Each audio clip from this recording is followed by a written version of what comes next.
Have you ever been handed the keys to a used car, shaken hands with the seller, and driven away feeling totally confident that the vehicle is legally yours? Well, do you actually know the true history of the car you're about to buy?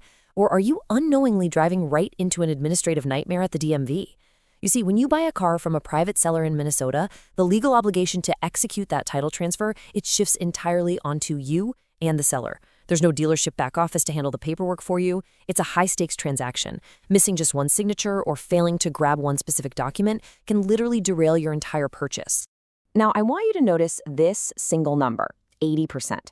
According to Minnesota state statutes, if a late model vehicle has sustained damage, say from a collision, that exceeds 80% of its actual cash value right before the damage happened, the seller absolutely has to legally disclose that fact to you in writing. This isn't just a friendly heads up either. It is a strict statutory requirement. And it just goes to show how much vital information is tied up in the paperwork of a private vehicle transfer, and exactly why you need to know what to look out for. Hello, everyone, and welcome to this explainer. I am so thrilled you're here with us today. We are going to completely demystify the Minnesota title transfer process. We're going to take what is honestly a confusing web of legal statutes, Department of Public Safety rules, and bureaucratic forms and turn it into a clear, chronological roadmap. So whether you've lived in Minnesota your whole life or you're a brand new resident looking to register your first vehicle in the state, this explainer is going to give you the exact knowledge you need to conquer your next private car purchase with total confidence. Okay, let's dive into this. We've broken everything down into 6 totally manageable steps. 1. Introduction and prep. 2. Essential documents. 3. The step-by-step process. 4. Post-transfer protocols. 5. Mistakes to avoid. And finally, 6. FAQs and best practices. Section 1. Introduction and Prep.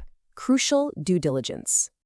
You know, the absolute biggest mistake you can make actually happens before a single dollar ever changes hands. You really need to know the vehicle's legal standing right out of the gate. To do this, the Minnesota Driver and Vehicle Services Division highly recommends that prospective buyers run a vehicle history check through NMVTIS.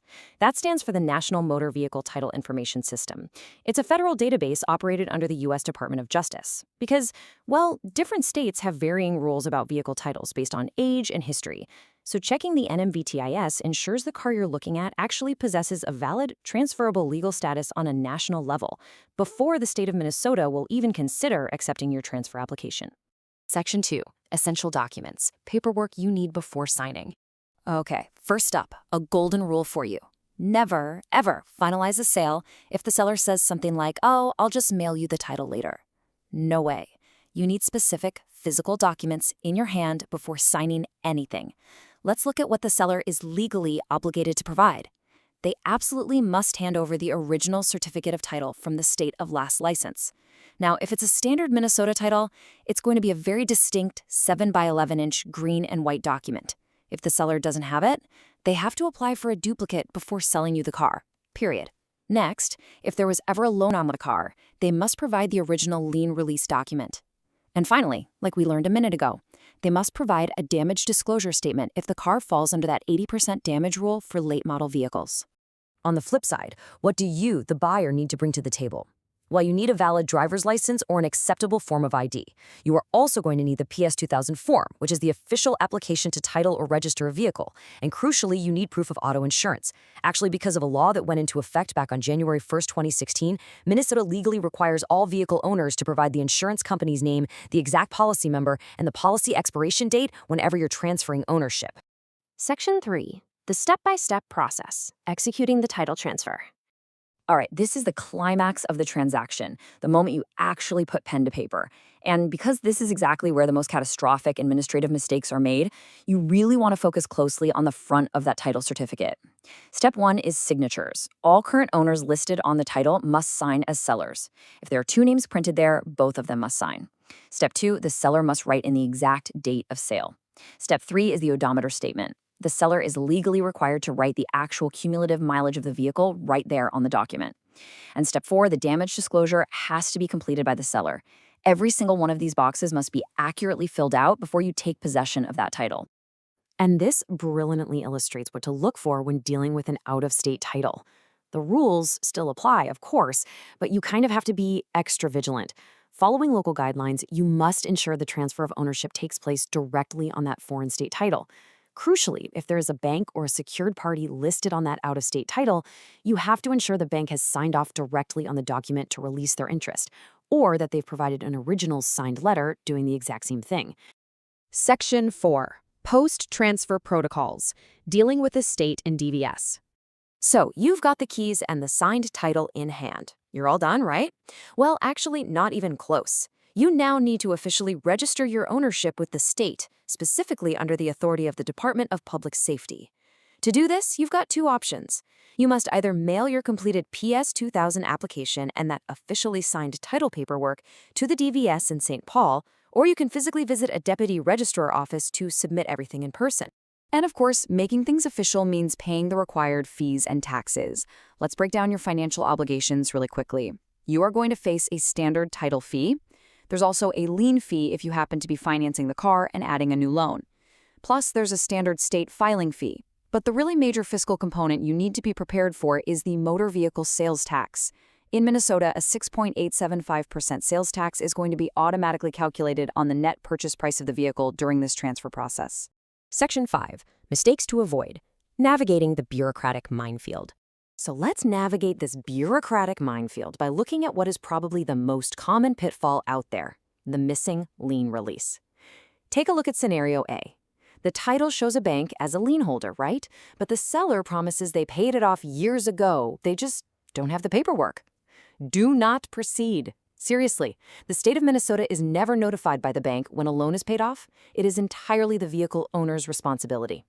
If you don't get the original signed lien release card or a notarized document from the lender, like we see in scenario B, the state will flat out refuse to transfer the title into your name. Here is another incredibly common mistake: scriggling. You might accidentally write the date in the wrong box, cross it out, and just rewrite it next to it, right? Stop. Any alteration, cross out, white out, or scribbled correction on a title immediately voids that section of the document. If you do this, you are going to have to track down the seller all over again long after the sale and force them to sign a completely separate affidavit to correct form. You have to emphasize to the seller and remind yourself the absolute importance of writing carefully and clearly. Section 6. FAQs and best practices, answering your top questions. Let's summarize our final actionable takeaways so you can walk into your next transaction feeling like a total pro. A really common question is about the difference between buying a car with an in-state title versus an out-of-state one. For a simple in-state transfer, completing that green and white Minnesota title is your core requirement. But if you're buying a car with an out-of-state title, or if you're establishing a completely new registration in Minnesota, you face an extra paperwork hurdle. You are strictly required to fill out and submit that separate PS 2000 application form alongside the title, your ID, and the odometer reading. So the crucial point is understanding your deadlines, especially if you happen to be new to the state. If you recently moved to Minnesota, state law dictates you have exactly 60 days to register your passenger vehicle, motorcycle, or utility trailer. And the quick heads up: if your current registration is already expired, you don't even get those 60 days. You must register it immediately. That vital PS 2000 form we keep mentioning, it is truly your best friend in this process. Combining a clean, unscribbled title, an original lien release if it's necessary, and a properly filled out PS 2000 form is basically the magic formula. That combination is exactly what ensures a perfectly smooth administrative transfer with the Department of Public Safety. Let's lock in our final best practices. Remember your chronological roadmap. First, check that NMVTIS database before you buy to ensure the car has proper legal standing. Second, if it's a late model vehicle, verify that the seller has actually addressed the 80% damage disclosure rule. Third, as a buyer, you must bring your current insurance company name, policy number, and expiration date to register the car. And finally, I can't say it enough, never, ever scribble, cross out, or use whiteout on the official title document. Before we wrap things up today, I just want to offer a quick professional reminder. State laws, bureaucratic rules, fee structures, and even tax percentages can and do change over time. So while this explainer covers the statutes and processes in detail, you should always consult a legal expert or visit the official Minnesota Department of Public Safety DVS website for the absolute most up-to-date information before you conduct your transaction. And there you have it. You now possess the structured knowledge, the legal insights, and the administrative foresight to navigate a private vehicle sale in Minnesota smoothly and safely. You know the exact documents you need, the fees you'll pay, and the most dangerous mistakes to avoid. So, armed with this brand new roadmap, I want to leave you with one final question. Are you ready to conquer your next private car purchase? Thank you so much for exploring this topic with us today, and I'll see you on the next Explainer.